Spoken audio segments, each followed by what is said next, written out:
Isu tarif Amerika Syarikat ke atas Malaysia ni bukanlah hal kecil. Tapi korang tahu tak?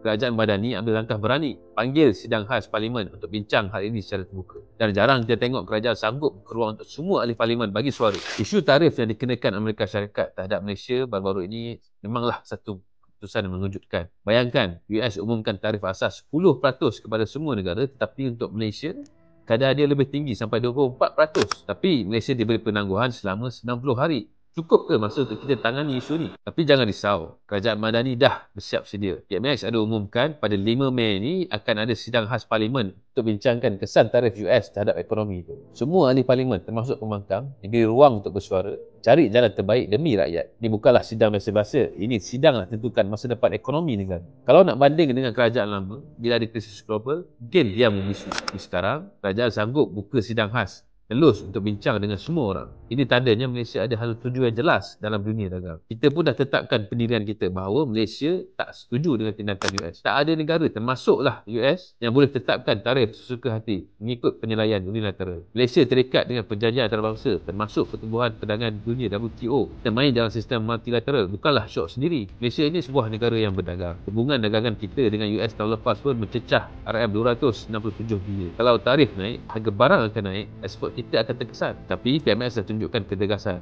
Kita tak tunduk. Kita akan bincang dengan semua pihak dan cari jalan penyelesaian yang terbaik. PMX juga ditegaskan bahawa Malaysia mampu untuk jadi sebuah negara contoh di Asia kalau kita bersatu dan angkat martabat ekonomi negara.